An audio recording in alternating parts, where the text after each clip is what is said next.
बिस्मिल्लाहिर्रहमानिर्रहीम। मैं अता मोहम्मद खान एडवोकेट इस वक्त मलीर कोर्ट में मैं मौजूद हूँ। एक FIR है 492/2025 और ये 22A की पिटीशन पे कटी है यहाँ पर मलीर कोर्ट से और सुराबगढ़ थाने में। ये वो बहुत बड़ा दहशतगर्द है और बहुत बड़ा चोर है। 379 सेक्शन है, 149 है, 506 और 427 ये बच्चे के खिलाफ FIR कटी है। और ये भी मजे की बात ये है कि 22A भी कटी है।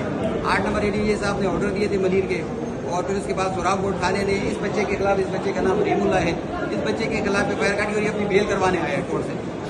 डिस्ट्रिक्ट एंड सेशन जज साहब के कोर्ट में हम मौजूद हैं मलीर के और यहाँ पर ये अपनी बेल करवाने आए। ये बच्चा देख के इसकी उम्र देख के और ये कत्ल की धमकियाँ दे रहे हैं और 90,000 का बहुत बड़ा जनरेटर है वो चोरी करके लेके जा रहे हैं। ये इसके खिलाफ ये एलिगेशन है और ये FIR है। तो बहरहाल हमें अदालतों को भी सोचना चाहिए और अदालतों के बाद फिर अगर SHO साहब के पास एक ऐसा कोई ऑर्डर आ गया है, वो हालते में है, तो अदालतों को तो पता नहीं कि उम्र कितनी है, लेकिन अगर आपके पास एक ऑर्डर आ गया है और आपके पास बच्चे भी पेश हो गया है तो आप SHO साहब सुराबगढ़ को मेरी हम्बल रिक्वेस्ट है कि खुदारा कुछ तो अकल के नाम आप ले, कुछ तो सोचें। इस बच्चे के खिलाफ आपने FIR काटी है, ये अभी बेल करवाने आए।